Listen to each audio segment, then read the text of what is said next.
Olá, muito boa tarde ou bom dia para você que ainda não almoçou, né?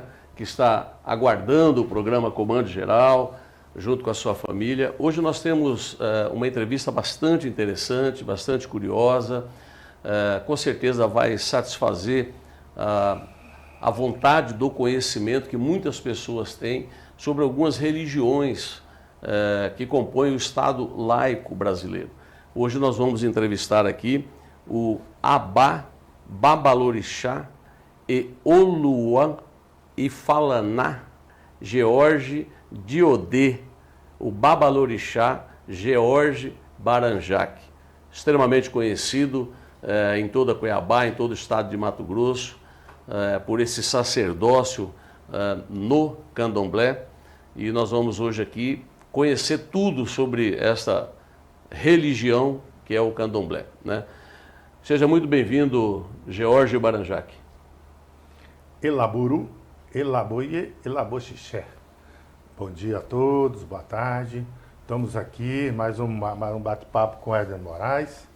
E chegando até as suas casas, seu conhecimento, um pouco da nossa cultura religiosa, que os nossos negros antepassados, então escravos, vieram para cá e trouxe essa belíssima cultura que a resistência que existe até hoje é dentro do candomblé, que trouxe a cultura belíssima do carnaval, do samba, dos vestes tradicionais, né?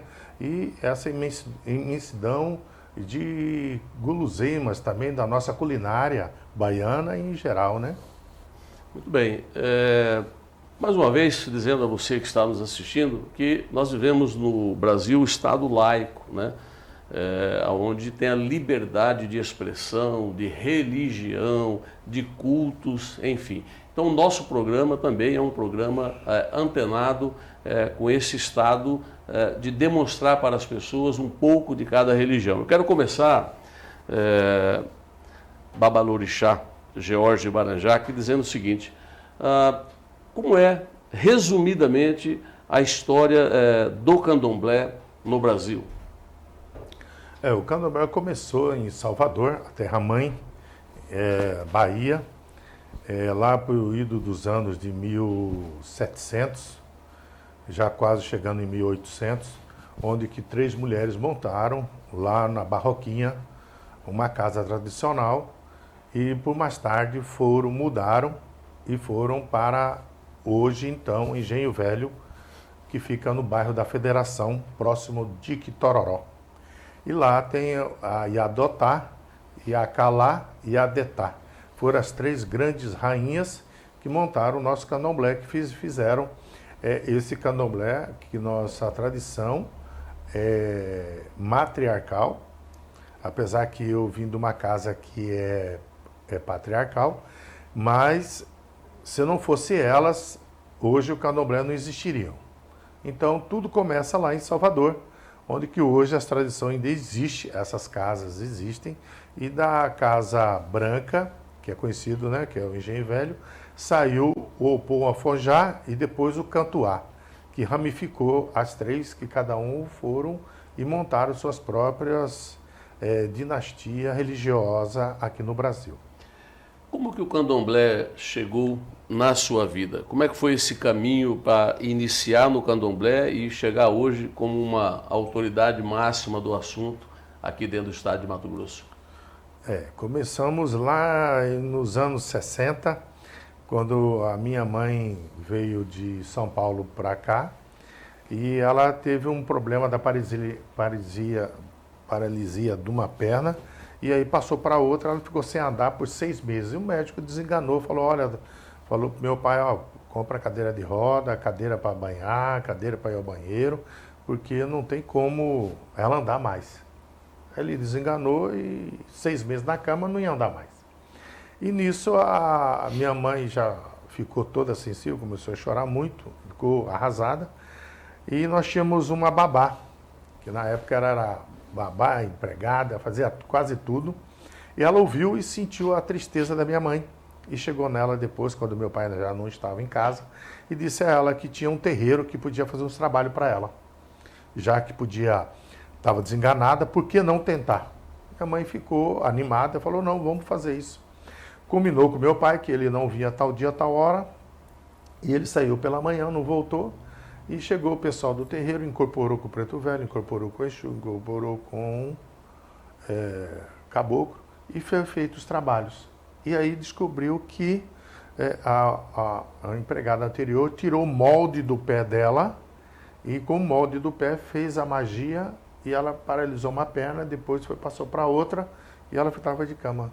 Aí começou a fazer o trabalho. Depois de feito o trabalho, 1 mês, 2 meses depois, ela conseguiu ter sensibilidade na ponta dos dedos. Quando ela começou a ter a sensibilidade na ponta dos dedos, ela se animou toda, e daí por diante ela foi se animando, criando força. Aí o pessoal voltou para fazer os trabalhos, e nisso criou um vínculo, teve um conhecimento o que era Umbanda. Então dentro da Umbanda nós começamos nessa época. Aí minha mãe voltou a andar, voltou a caminhar, ou seja, reviveu, teve outra oportunidade. E nisso ela começou a ser uma cliente fiel ao terreiro. Isso foi nos idos 63, 62. Aí daí para frente começamos a frequentar, e quando em 64, numa das consultas lá no terreiro, ela lá do finado saudoso Padrinho Dandi, lá no Terceiro Velho, e lá nós frequentávamos, e comecei a sentir mal-estar. Então senti mal-estar, e eu disse para Maria, que era então minha mãe de criação. E ela foi até o Padrinho Dandi, uma entidade do terreiro lá, e ele falou, não, traz ele aqui que vamos fazer um teste de mediunidade. Ele fez o teste, eu tinha mediunidade, tinha que ir lá desenvolver. E começamos a desenvolver, porque naquela época a criança hiperativa, nos anos 60 até 70, eu não sabia. Esse foi um conhecimento depois dos anos 80 para cá. Mas até lá não tinha hiperatividade, e tomava Gardenal, tomava diazepam, esses remédios fortíssimos. E aí eu comecei a desenvolver nessa época, ou seja, foi a primeira religião que adentrei, que é a Umbanda, e estou até hoje, onde que migrei depois, anos após, para o Candomblé, e anos após para o Ifá. O que é o culto de Ifá? Muito bem, o culto de Ifá é um culto 100% africano, que vieram na época dos escravos para cá, vieram sacerdotes, sacerdotisas do culto de Ifá, mas não podia processar. Aí eles fizeram uma adaptação. Então eles botaram São Jerônimo, fizeram o sincretismo. São Jerônimo é Xangô. Aí viu lá São Sebastião com as flechas no peito, é Oxóssi. Aí viu a Santa Bárbara com aquela espada, aquela coroa, olhando para o céu, Inhansã. Aí olhou Iemanjá, que é a rainha do mar, Nossa Senhora dos Navegantes. E assim eles fizeram a correlação. São Lázaro, Omolu. E assim foi feito todo esse sincretismo do catolicismo para o candomblé. E o culto de Ifá não perdurou porque o culto é masculino. Os homens na lavoura, na época do escravo, ele não aguentava mais do que 8, 10 anos. Ele vinha a óbito, de tanto esforço, cansado, não descansava suficientemente. De manhã acordava cedo, malemar comia de manhã, comia só no almoço, e à tardezinha, e isso fatigava e não aguentava, morria de esforço físico. E nisso perdeu-se um pouco da cultura do Ifá naquela época, e as mulheres montaram o candomblé. E o culto de Ifá já não, é um culto 100% africano, o idioma é africano, as magias são africanas, os oráculos é africano. Eu estou aqui com um oráculo de Ifá, que é um Opelê Ifá. Ele é um rosário,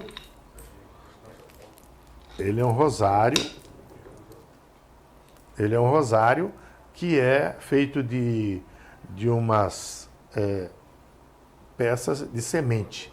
É uma casca de semente com miçangas e búzio na ponta. Esse aqui é um rosário que é feito o oráculo de Opelê Ifá.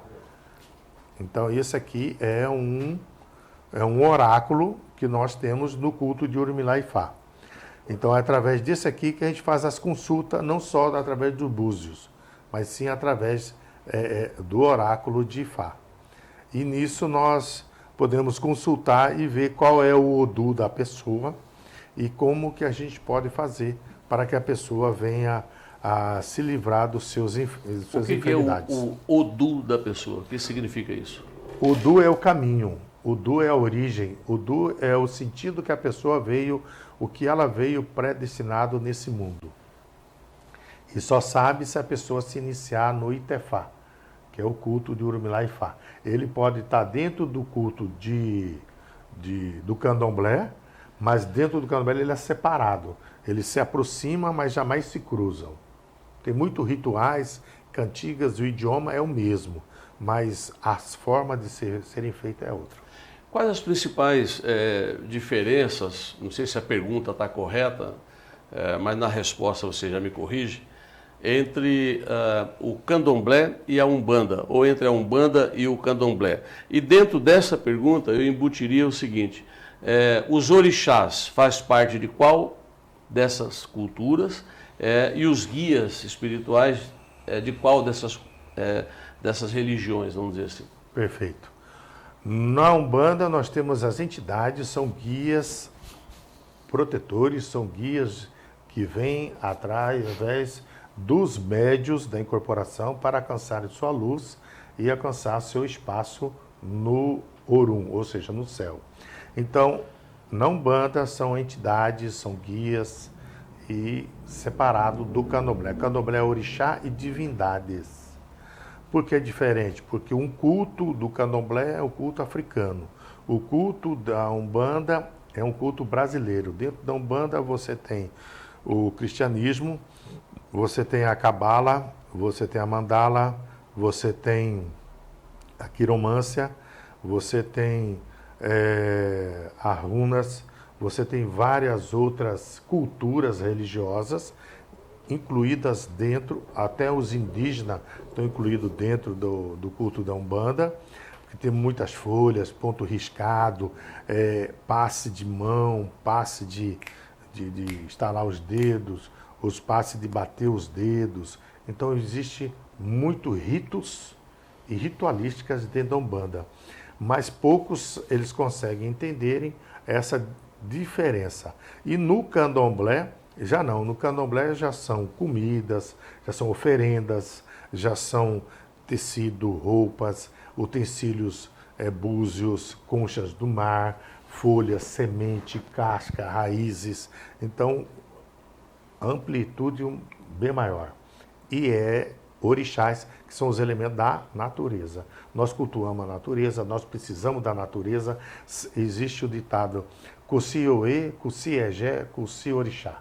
Sem folhas, sem animais e sem a natureza, o candomblé não existe. A gente anda pela cidade ou por lugares mais retirados um pouco, enfim, vamos chamar aqui das famosas encruzilhadas, né? E ali você se depara com vários trabalhos, né, são feitos ali. Esse tipo de trabalho, onde existem oferendas, né, é feito pelo candomblé ou pela Umbanda? Ou pelos dois? É isso. É um pouco dos dois, mas a maioria que a gente vê hoje nas encruzilhadas é muita coisa de Umbanda. Muita coisa de Umbanda. O candomblé já é mais biodegradável.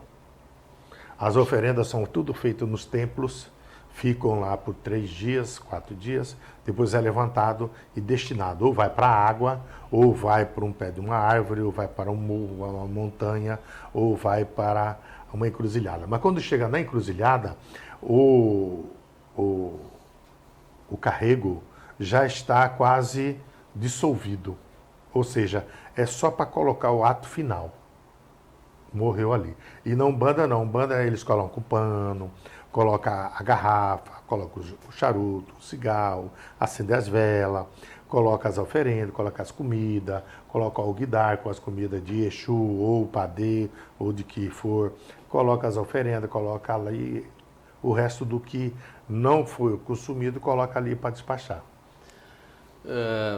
Babalorixá, George Baranjak, vou resumir, porque o nome é comprido, no vídeo ali, quem está nos assistindo está acompanhando.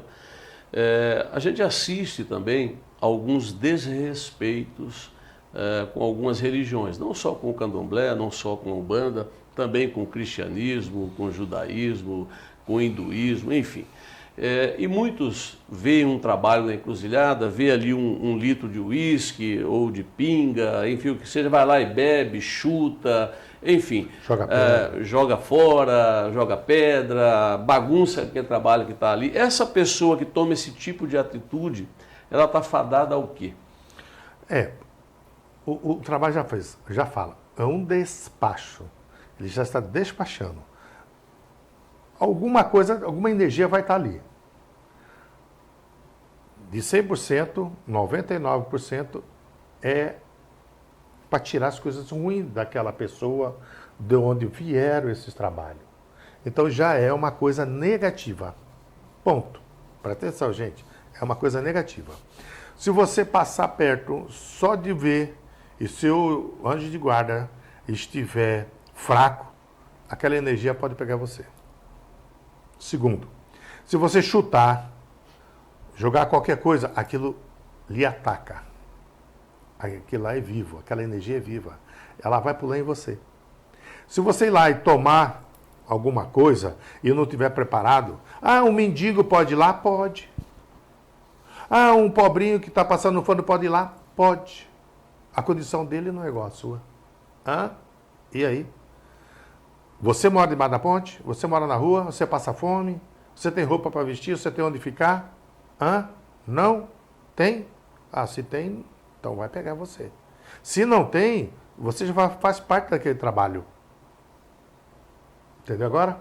Já faz parte do trabalho que você pode chegar lá, um mendigo, pode chegar lá, pode comer, pode beber, pode fazer o que ele quiser. Tudo bem. Porque a condição de vida que ele já está, às vezes é inferior daquele trabalho. De repente o trabalho vai ajudar ele. E a pessoa que tem um pouco de condições, ou que tem uma família, que tem a perder, se ele fizer qualquer coisa, vai ser atacado e pode levar até a óbito. Isso é fato. Isso é fato.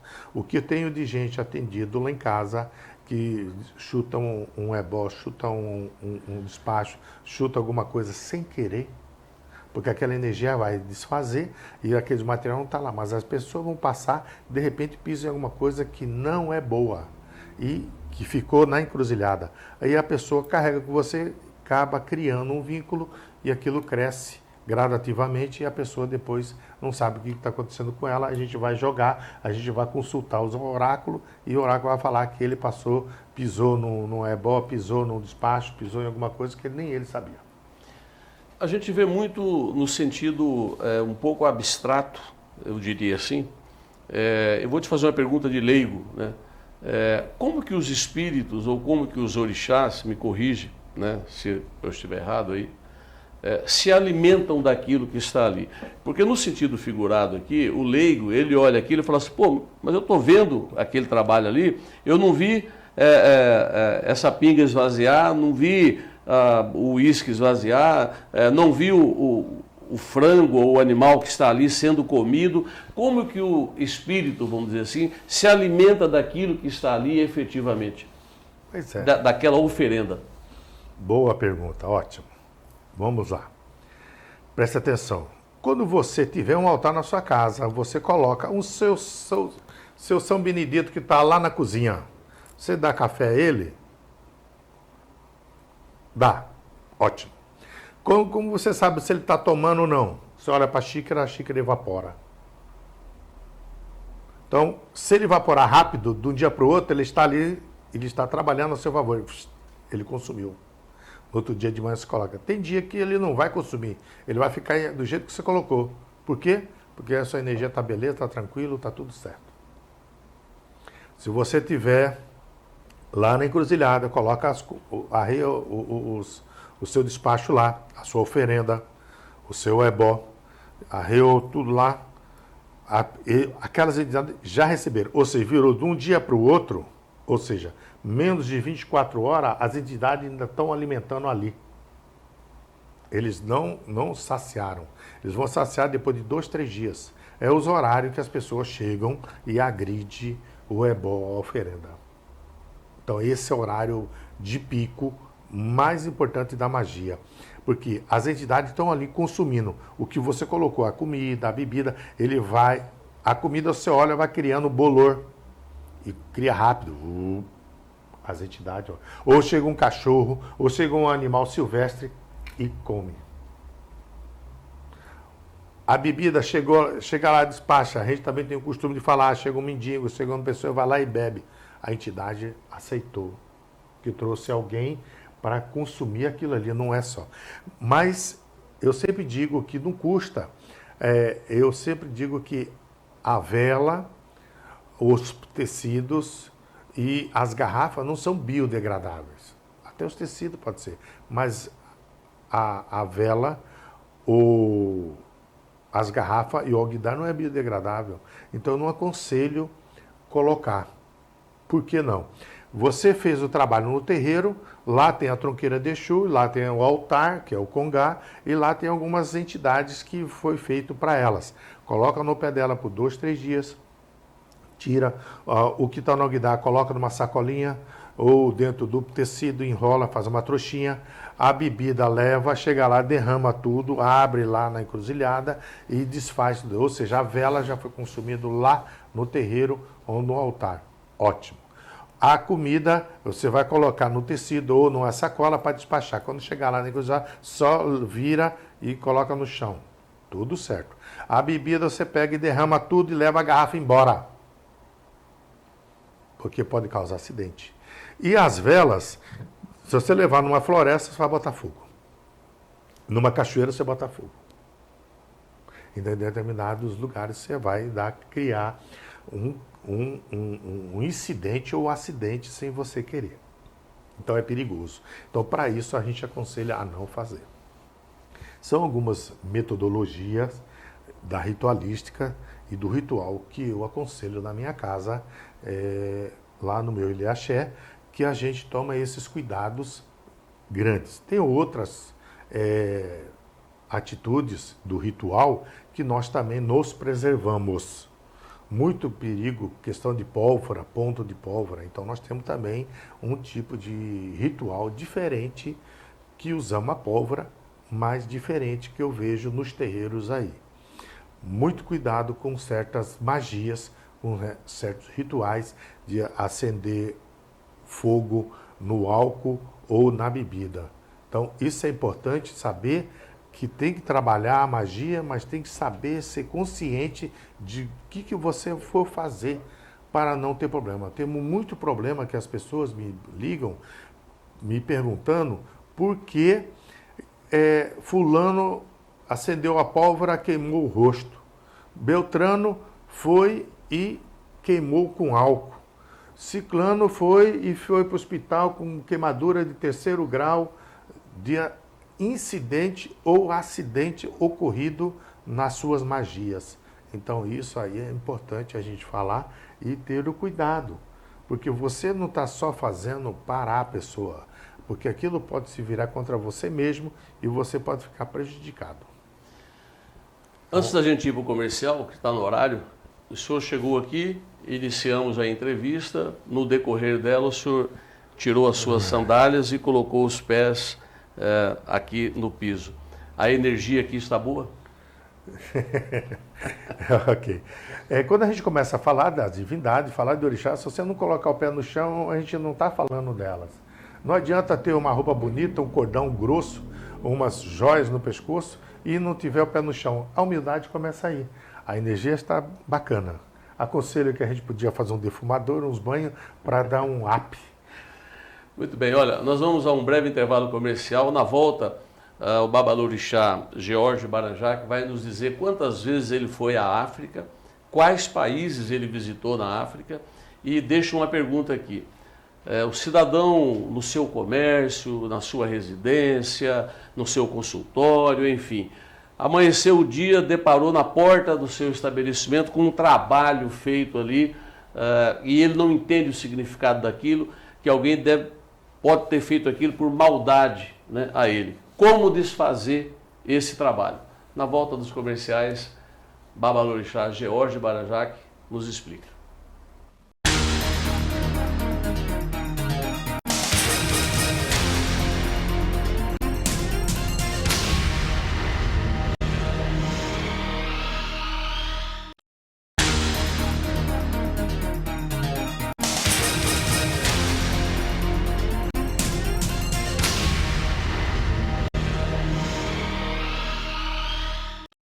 De volta dos nossos comerciais, hoje entrevistando aqui o Babalorixá George Baranjak, nos dando aí uma aula, uma explicação sobre essa questão, especialmente do candomblé. E antes dos comerciais, nós tínhamos deixado uma pergunta, vou começar pela primeira. Quantas vezes o senhor foi à África? Quais países o senhor visitou? Qual a importância para a ancestralidade, enfim, dessa conexão com a África? Antes, a vigilância sanitária permitia alguns transportes de animais, enfim, eu não domino esse assunto, mas leio um pouco, né? Hoje está mais difícil isso, os animais de lá são melhores que o daqui, né? Então, à vontade. Já estive na África 13 vezes. A primeira vez fiquei 6 meses lá, muito interessante. Fui para aprender, acabei gostando, fiquei mais tempo que devia, convivi um pouco, porque a gente tem que viver a religião. Não é tudo escrito, não é tudo passado no preto no branco, não é. Você tem que vivenciar a oralidade e tem muita coisa que é ritualística, ou seja, prática, não tem teoria. Você vai vendo, você vai fazendo, vai aprendendo, você vai anotando, vai tirando dúvida, vai perguntando e você é uma escola vivida. Ainda mais para quem é estrangeiro. Eles são nativos de lá mesmo, nativo, um povo nativo igual nós. Quando chegamos nas nossas aldeias de índio aqui, você é um estrangeiro. Queira ou não, é estrangeiro. Aí a vivência lá foi muito agradabilíssima. Aprendi muito, comi muitas coisas diferentes. Tanto é que eu não me preocupei em levar comida, preocupei em saber. Quais países o senhor foi? Eu fui à Nigéria, mas eu conheço... A Nigéria seria o ponto central do candomblé na África? É o berço central da cultura de Oromilá e Ifá. O candomblé só temos aqui no Brasil. Tá. Lá não. Lá é os orixás. Ok, é o berço. Eu conheci a Nigéria, lá é o que mais eu vou. Conheci o Benin, conheci o Togo, conheci a Angola e conheci a África do Sul. Mas depois de ter conhecido a Nigéria, de ter ido lá umas 4, 5 vezes na Nigéria, eu tive a oportunidade de ir à Nigéria e depois fui ao Benin. Fui à Nigéria e fui a Togo. São países vizinhos que eu fui. Babalorixá George Baranjak, eu vi algumas situações lendo, né, antes de entrevistá-lo aqui, de pessoas que importavam patas de elefante, ratos dissecados, munheca de macaco. Para que serve isso? São magias de Fá. Realmente é isso. Lá eles têm um mercado, como é um país naturalista, lá não é como hoje o Brasil é, não. Lá eles aceitam sacrifício de animais, matar determinados animais sem problema algum. Sem problema algum. E é usado a mão do macaco, a cabeça do macaco, é usado algumas coisas para cura, principalmente coisas de criança. Remédios para criança. Por exemplo, a gordura da cobra é para passar na barriga da mulher grávida para que a criança endireita na barriga e que o parto dela seja natural. Então é passado aquele óleo de cobra na barriga da gestante, da mamãe. Eu estou dizendo um dos milhares de exemplos que nós temos. Hoje em dia, matar uma cobra aqui, você é preso. Então não tem nem como a gente discutir isso. De onde a gente vai trazer? De lá, deles. Que eles já fazem, traz a pasta. Numa compota assim pequena, traz lá, já é o óleo de cobra, já pronto para um creme. Acaba virando um creme. Animais dissecados lá, sim, eles têm uma parte de defumação muito bacana, muito interessante, que o animal não perde nada, não fica chamuscado e não fica queimado. Então há uma hidratação na defumação. Agora, tudo isso que o senhor falou pode ser usado para o bem, como pode ser usado para o mal. Mas a maioria das coisas é mais para o bem. Poucas vezes a gente usa para o mal. Por quê? Vantagem. Hoje em dia a gente tem um ditado muito interessante. Não vai queimar vela para defunto que não presta. Não vai. No intervalo eu percebi que o senhor trocou, vou chamar de chapéu, né? Estava com outro anterior, está com esse agora. Queria que o senhor falasse um pouco a simbologia disso e vamos aproveitar também e explicar para o nosso público o significado de vários, vou chamar de apetrechos aqui, e o senhor me corrige aí. Ok. O filá que eu estava anteriormente é o filá tradicional de Babalaô. Esse filá já não, esse filá aqui é de Oxô. É um título que eu tenho lá na Nigéria, que eu tive lá, e tem essas abas nas laterais. Então, essas abas nas laterais é o Oxô, um tipo de chapéu que identifica já no nosso vestuário o título que aquela pessoa tem. Ok? O colar que eu estava anterior é um colar de Ifá. Você poderia mostrar, por favor? É um colar de Ifá. É uma espécie de mandala? Isso aqui é um Opon Ifá, que nessa linha preta aqui é meu Odu. Meu Odu de nascimento é Oyekumeji. Então, ele tem essa simbologia. Em volta são entalhados os animais que se fortificam esse Odu, que tem um pássaro, tem um camaleão, tem um macaco, tem o Oromilá-Ifá, tem o peixe e tem o rato. O rato porque para fugir de morte, para que a morte nunca nos encontre. O peixe para ter sempre saúde. As aves para que a gente tenha um voo longo, que a gente voa, ou seja, os nossos objetivos sejam alcançados mais rápido. Entre correr e voar, qual que anda mais rápido? Por mais que você corra muito bem, voar sempre vai ser mais objetivo. Então, tudo isso é em volta desse... É um mini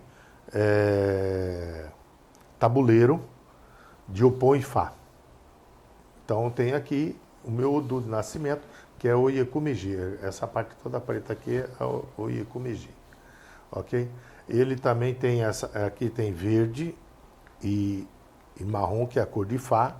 E esses são os iquins. O que são os iquins? São os caroços de dendê que são colhidos na África e é usado. Ele tem uma especificação que eles são específicos para isso. E esse outro, vou chamar de colar que o senhor está usando aí, que material que é esse? Significa o quê? Esse é de marfim. Esse aqui foi um título do Oxóssi que eu ganhei, que é o santo que eu fui iniciado aqui no Brasil. E lá, como eu fui na cidade de Irim, e lá com o sumo sacerdote ele me deu esse colar branco. Eu achei interessante, podia ser azul, mas ele me deu branco. Eu gostei. Isso é de presa de elefante? Sim, é de presa. Você vê que tem uma textura, ele é tudo furadinho. Tem um significado de proteção? Tem significado de proteção, tem guarda e purificação. Esse outro, essa simbologia que o senhor pegou aí, o que é isso? Iroquerê Ifá. Esse aqui são feitos de rabo de cavalo, para que a gente, os babalaô, possa abençoar as pessoas e dizer palavras de poder para que a pessoa prospere, cresça e se guarde. Saúde, felicidade. Elaburu, elaboye, elaboxixá. George Baranjak, Babalorixá.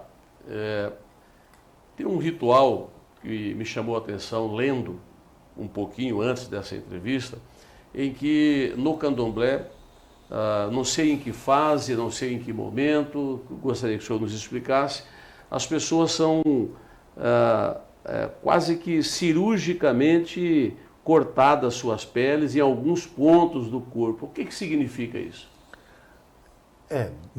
No candomblé é o fechamento de corpo que a gente chama. São feitas incisões, chamada de ibere, são as incisões para a gente colocar a magia de proteção, magia de felicidade, magia de prosperidade, magia para que a pessoa seja protegida contra o mal. Então também é para se proteger. Então quase todo o nosso corpo tem incisões. Pé, na panturrilha, nas costas, nos braços direito e esquerdo, nos punhos, em cima da mão. Tudo tem incisões, até no alto da cabeça. Por quê? Para que a pessoa possa se guardar. A gente não sabe de onde vem o mal. Se vem pela frente, pelo lado, pelas costas, por cima, por baixo. Então você tem que estar protegido. A gente não sabe se você estiver deitado, sentado, em pé. Não sabe. Então a gente fica à mercê da magia. E a magia nos ataca entre 4 horas, 2h30 da manhã até 6 horas da manhã. Que é a magia do mal que ataca nesse horário. E a magia do bem é o tempo inteiro ali, protegendo 24 horas. A magia do mal ataca em que horário? Das 2 horas às 6 horas da manhã. Na madrugada. Onde que a pessoa está dormindo. Inerte, desprotegido. Cidadão amanhece o dia, abre o seu comércio, ou o seu escritório de advocacia, ou o seu consultório médico, ou o seu supermercado, enfim, ou a sua residência, e se depara com um trabalho em que ele não entende o que está ali na frente, e a inveja a gente sabe que ela existe, o trabalho para o mal a gente sabe que ele existe.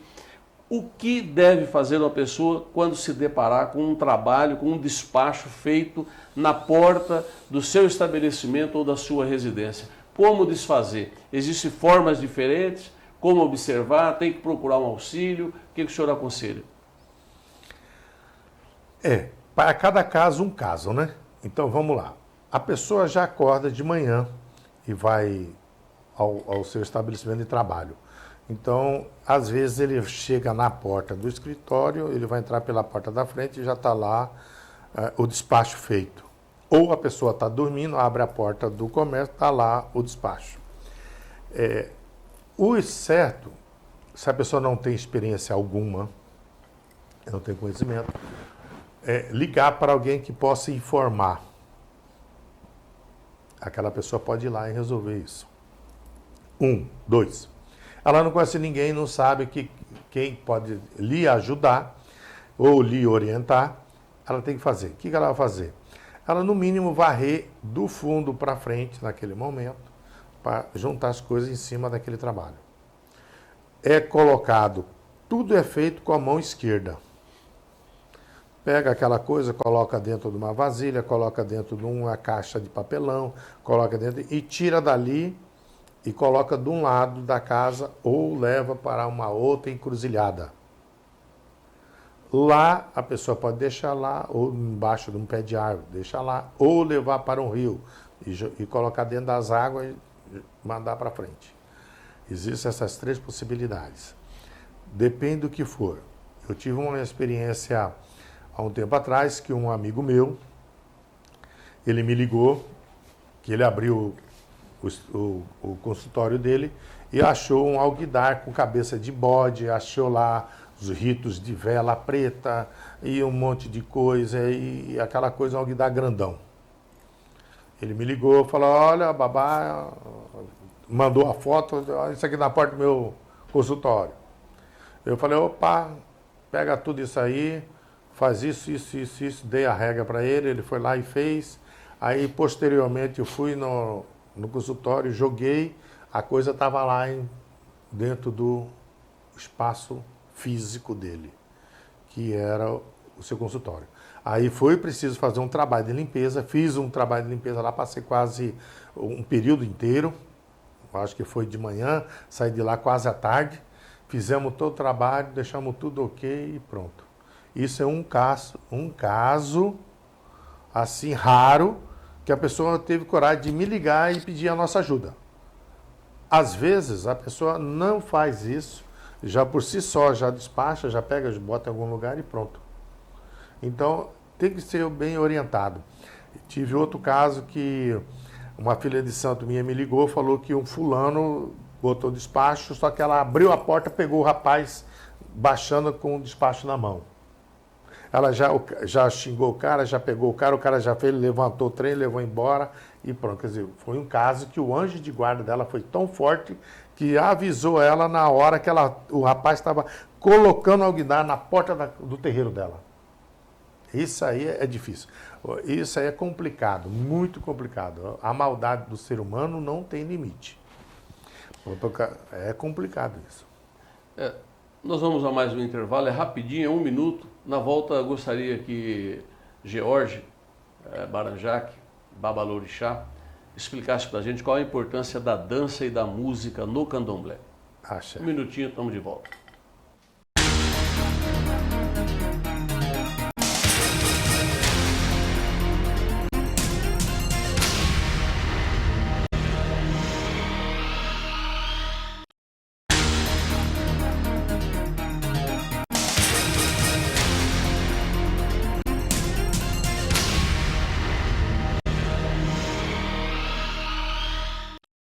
De volta dos nossos comerciais, entrevistando hoje aqui Babalorixá, George Baranjak.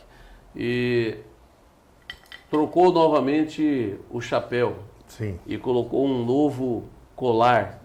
E está com uma nova simbologia nas mãos. Explique para a gente esses três, o significado dessas três ritualísticas que está aí contigo. O filá, que agora estou com ele representa a realeza do culto de Orumilá Ifá, por eu ser o primeiro babalaô, o primeiro sacerdote de Ifá, a abrir uma casa onde que eu posso iniciar as pessoas no Ixefá, no Itefá e no Orixá dentro do culto do Orumilá Ifá aqui no estado aqui em Cuiabá, estado do Mato Grosso. Você está falando do chapéu. Estou falando do chapéu. O colar é de âmbar, é uma seiva da árvore lá, e eles trabalham a seiva e fazem essas peças da maiores até as menores que tem o colar. E a seiva é representando Oxum, que é a divindade que as mulheres se iniciam para ser sacerdotisa, ou seja, elas vão ser Ialorixá e depois Ialodê. E na mão eu tenho um Iroqueifá, que é um sininho de invocação dentro do culto de Orumilá Ifá, para que eu possa invocar o Odu positivo na vida das pessoas. Então esse aqui é usado no Ipô Ifá para mim recitar as aduras e os oriquis de todo esse panteão do culto de Orumilá Ifá, que são 256 Odus, e chega a ser até 4.001 Odu. Como se iniciar no candomblé e qual a hierarquia, do menor graduação a maior? Dentro do candomblé, nós temos, o primeiro degrau é a bian. A pessoa vem, começa a frequentar a casa, começa a participar, ele torna-se a bian, que é o primeiro degrau. O segundo degrau, ele torna-se iaô. Ele é iniciado no quarto de santo, tradicional, ainda a minha casa é tradicional, de 21 dias recolhido, são 21 dias de quelê e depois mais 7 dias por xalá. Aí a pessoa torna-se iaô. Aí tem a obrigação de 1 ano, obrigação de 3 anos ele torna vodunce, que é o terceiro degrau, que é o primeiro abian, iaô, vodunce. Depois dos 7 anos ele torna-se ebon. Ebon é o irmão mais velho, a tradução ao pé da letra da palavra. Depois de ser ebon, e ele for uma pessoa assídua e uma pessoa que tem interesses afinco dentro do candomblé, ele pode ter 2 títulos, que é um oiê, de cargo de santo dentro da casa, ou ele pode se tornar um sacerdote. No candomblé, não sei se é só no candomblé, é permitido se jogar abusos, fazer a leitura, né, disso daí. Qualquer dessas graduações pode fazer isso ou existe uma mão, vamos dizer assim, específica? Quem que é autorizado a ler as pedras, enfim, os búzios? No candomblé tradicional, que eu falo tradicional, por quê? Porque hoje tem candomblé aí que a pessoa entrou, fez santo, está jogando búzio. Então, no candomblé tradicional, a pessoa tem que ter 7 anos tomado. Como que é isso, tomado? A pessoa não vai só fazer santo e sumir, volta dali 7 anos, toma 7 anos, pega a mão de búzio e joga. Não. É frequentar a casa, participar dos orô, participar das obrigações, ser uma pessoa fiel, leal ao seu axé. Aí sim, com 7 anos ela pode tornar-se um sacerdotisa ou um sacerdote, um babalorixá e alorixá dentro do nossa tradição de nação de Queto. A minha casa é Vodun Nagô, porque eu tenho alguns cultos que é do Nagô e alguns cultos que é do Vodun, que são a família Kirijebe. Então, na minha casa, com 7 anos, tomado, e a pessoa for uma pessoa assídua, ele vai aprender a jogar búzio. Eu acho que é o direito que ela tem para poder exercer e poder ajudar as pessoas que ou a procura ou que o procuram. Com que idade se pode iniciar no candomblé? A partir da pessoa, a criança que tiver acima de 4, 5 meses e o sacerdote ou a sacerdotisa tiver uma experiência para tal, ele pode ser iniciado. Ou fazendo a observação que a pessoa, o sacerdote, tem que ter vivência para fazer um orixá de uma criança. Porque a pessoa pode jogar, aparece um orixá e com a idade tenra pode ser mudado. Na sua casa de candomblé, onde o senhor comanda, qual o perfil de pessoas que o procuram? Políticos, empresários, advogados? E quais são as principais reivindicações? Nós lá recebemos todo tipo de gente, né? Temos lá, assim, alguns vereadores, deputado, advogado, temos juízes, desembargadores, temos aí até o governo, já teve lá um governador, cuidei dele por 2 anos e meio. Então, ou seja, a casa é aberta a todos que procuram, promotores, defensores, tenho lá vários clientes, tenho até um filho de santo que é pastor, que ele é pastor, foi lá em casa, precisou fazer santo para que ele recuperasse sua saúde, fez o santo e se iniciou no candomblé. Mas não largou da igreja, eu falei, não larga, continua, ele está na igreja normal, a igreja universal, e está tudo certo, e tem que ser assim, tem que ser eclético. George Baranjak, o candomblé é um culto ao satanismo, ao cristianismo? Qual é, vou chamar uma palavra que todos conhecem, qual é a vibe do candomblé?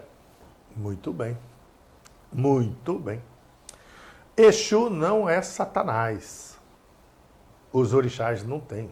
Na nossa religião, no candomblé e no culto de Urumilaifá, e vou falar até da Umbanda também. Não tem esse negócio de Satanás, não tem um demônio, não tem Beuzebu, assim, que é o demônio do mal. Não existe. Não adianta querer colocar cabelo em ovo que não tem. Isso é coisa lá do pessoal da Bíblia. Lá eles têm aquelas coisas de pecado, lá eles têm essas coisas de demônio, de Satanás, eles têm lá. Essa é uma divindade deles, não é nossa. Se não existe no candomblé, não tem o candomblé ligação com demônios, com capeta. Isso é coisa da religião desse pessoal aí da Bíblia, do livrão grosso. É deles, não nosso. Muitas famílias criam seus animais de estimação, né? Seus pets, né?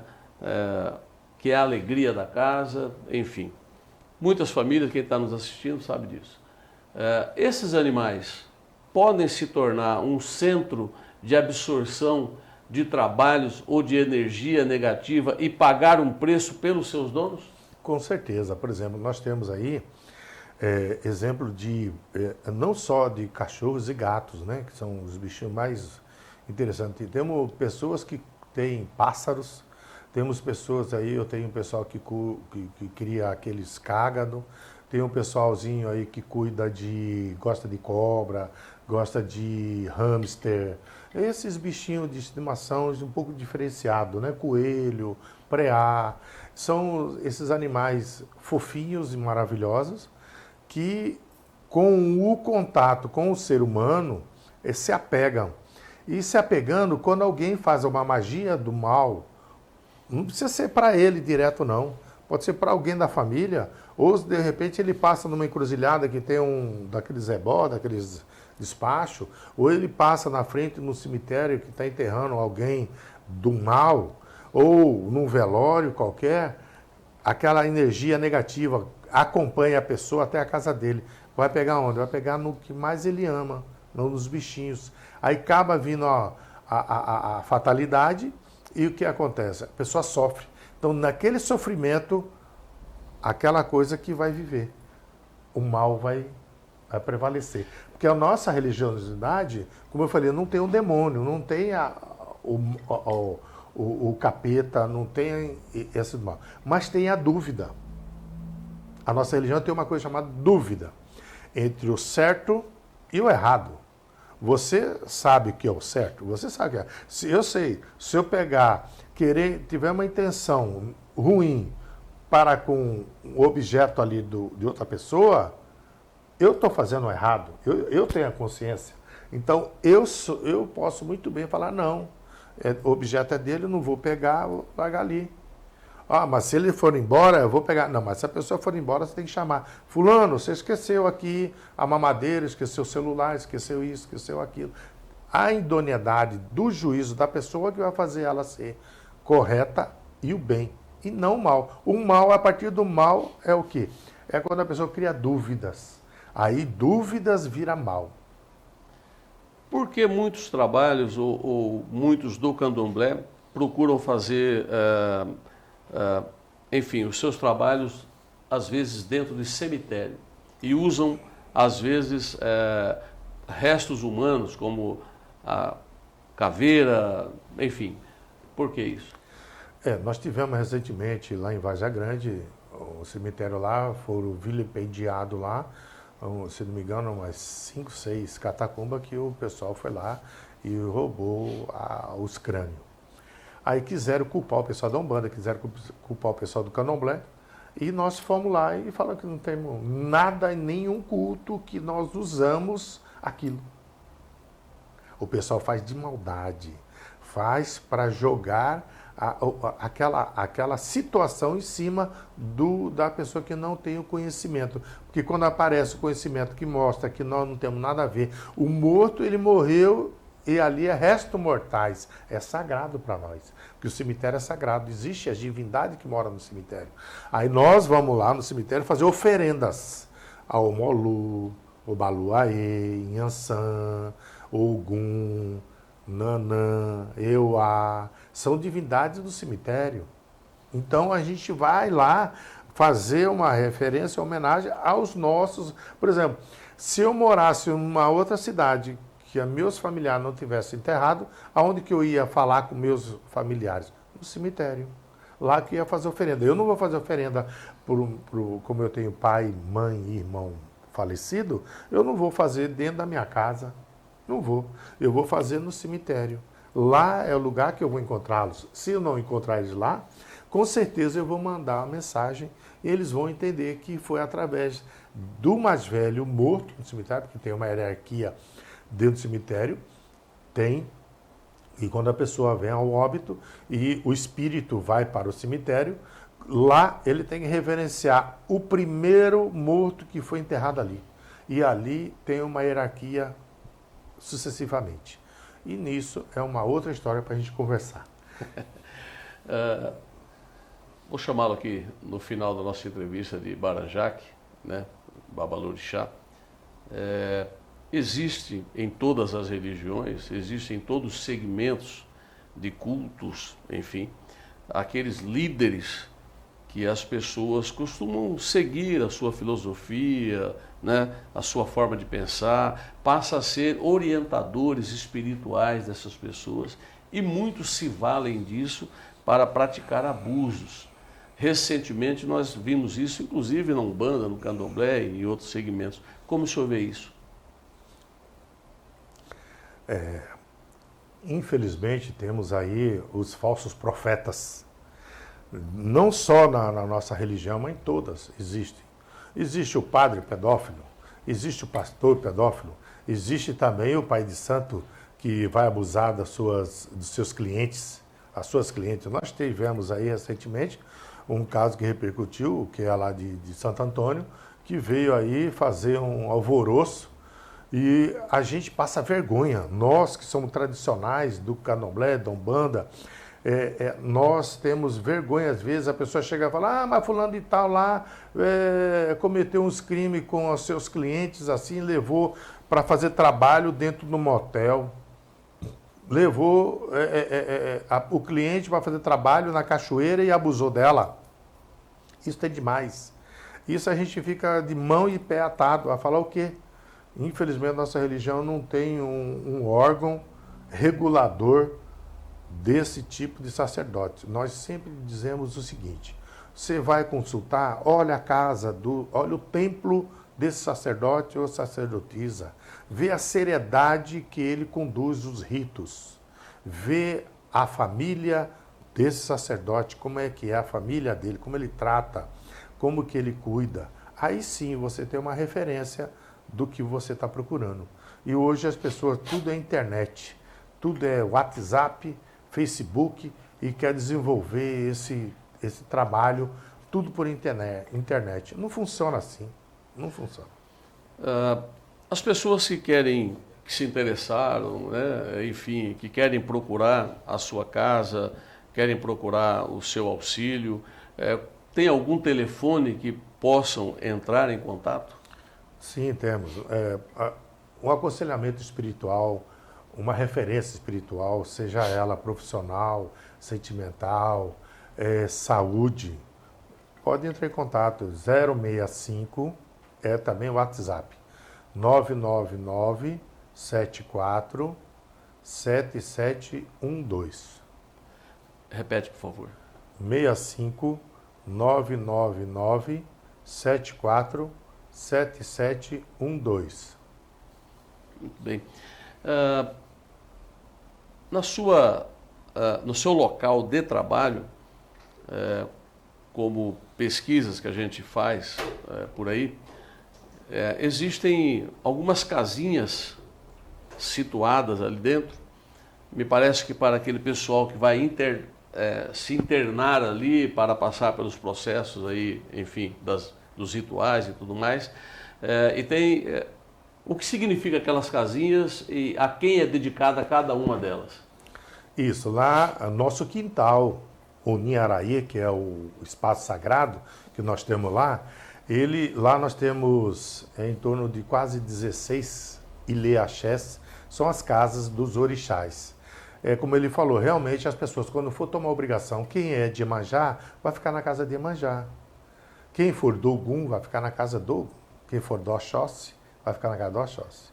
Quem for do Oxalá, temos o espaço da casa do Oxalá. Que nós temos os pequenos reinos de cada orixá lá, e nós fazemos questão de levar a pessoa para o sagrado, para que a pessoa se sinta fortalecido, a energia positiva, que a gente é feito os ebós, os trabalhos para despachar o negativo da pessoa. Em compensação, nós também recolhemos a pessoa junto com nossos ibás sagrados, que são os jubós da casa, para que a pessoa também absorva a energia positiva da casa, para que a pessoa venha crescer, venha prosperar, venha ter sua saúde restabelecida, e às vezes ela vai pedir também pela sua mãe, seu pai, seus irmãos, que também desejam compartilhar esse axé, essa energia positiva, que é o nosso axé do Ilê Axé Beketu Morixá Odé. Ali na onde está o seu terreiro, ou, enfim, a sua casa de trabalho, as pessoas que ali procuram para fazer, vamos dizer assim, fechamento de corpo contra a morte, contra tiro, contra arma branca, como é feito esse trabalho? Esse é um trabalho específico, é feita uma pequena iniciação, a pessoa tem que passar lá 3 dias, é feito, por que 3 dias? Porque ele tem que descansar um dia para que a gente possa fazer os trabalhos de limpeza, vai passar ebó, vai passar as coisas nele para ele tirar o negativo e tirar a coisa ruim. Aí o segundo dia já prepara ele para se acender dentro do culto. E o terceiro dia é feito o ritual todinho para que ele se prepare para voltar a retornar à vida que ele tinha antes de chegar no nosso Eliaxé. Então ele já sai todo blindado dentro que sai do nosso terreno. O telefone está correto ali? É 999747712. Perfeito, é isso mesmo. Muito bem. Eu quero deixar o senhor à vontade aí para suas considerações finais. Tem o tempo necessário para comunicar com quem está nos assistindo. Paoromilá. Elaroá, Ifaudiri, Omoniri, Monicum Sacababia, Ban, Ifaudiri, Araquetassi. O canguru guru giti fadiri niniado sanileta eninile odou. Urumila odiri elekuole. Urumila odiri afibu ajomissari. Urumila odiri morologi. Urumila padiri leum olocan sorodaió. Urumila odiri logegiti. Urumila odiri anesse ajudumareletimawa e faudiri. Ilaburu, ilaboye, ilaboxixé. São um Oriki de Ifá, para que abençoe a todos que estão nos assistindo a essa casa que nos acolheu hoje, que é essa quinta-feira, que é dia de Ossa Ifá, que nos abençoe, nos guarda, nos proteja, que nós tenhamos uma semana grande até a próxima outra quinta-feira, que nós sejamos guardados e protegidos todo o mal, contra todo o mal que há entre os vivos, que nós nos concebamos as suas bênçãos de Urumilá Ifá e Olodumare e que tenhamos grandes realizações em nossa vida. Axé. Ficou uma pergunta, acho que sem responder. Qual a importância da música, da musicalidade dentro do candomblé, de forma bem sucinta, Babalorixá? A música também é um tipo de oração que nós fazemos aos nossos orixás, tanto ela na Umbanda, como no Candomblé e também no Ifá. No Ifá nós temos hoje quinta-feira, dia do Oxóssi, é o orixá que me foi concebido quando eu fiz santo. Então nós temos lá Arolê, Pirinlodé, Odenixeuê, Pirinlodé, o Corimpapo, Ode Arolê, o Corincai, o Conique, Pirinlodé, o Corimpapo. Que o orixá da caça venha nos prover da sua fartura, seja ela saúde financeira, por alimentos, por abundância de coisas em nossas vidas, coisas boas que a gente faz. Em compensação, também tem que cantar Imaboxé, louco, maboiá, aboiá, Imaboxé, louco, aboiá, aboiá. Que nós viemos na terra para viver muito e que a morte nunca vai nos achar e os inimigos não vão nos atingir. Axé. Muito bem. Quero agradecer imensamente ao Babalorixá George Baranjak por ter aceito o nosso convite, estar aqui conosco, o programa Comando Geral, a TV Cuiabá, o jornalista Maxwell Leite, todos nós somos muito gratos, ficamos honrados com a sua presença, porque às vezes é um assunto que não é fácil se colocar publicamente, para que algumas pessoas que têm criado um folclore, que muitas das vezes têm resistência, que não conhecem a religiosidade, a particularidade de cada ritualística e muitas das vezes fazem essa confusão. Aqui nós respeitamos todas as religiões de forma igual. Amanhã pode estar aqui conosco um pastor, como já convidei, e vou convidar novamente o pastor da Igreja Adventista, pode ser da Assembleia Presbiteriana, aqui o espaço, o arcebispo de Cuiabá, o espaço está aberto. O senhor inaugura no programa Comando Geral, sobre a nossa apresentação, praticamente o primeiro programa que a gente fala de algo de religiosidade. Então, estreamos com o senhor, né? E ficamos muito gratos por isso. Volte tantas e quantas vezes julgar necessário. Axé, obrigado. Obrigado pelo espaço, obrigado pelo carinho que eu fui recebido aqui e até a próxima.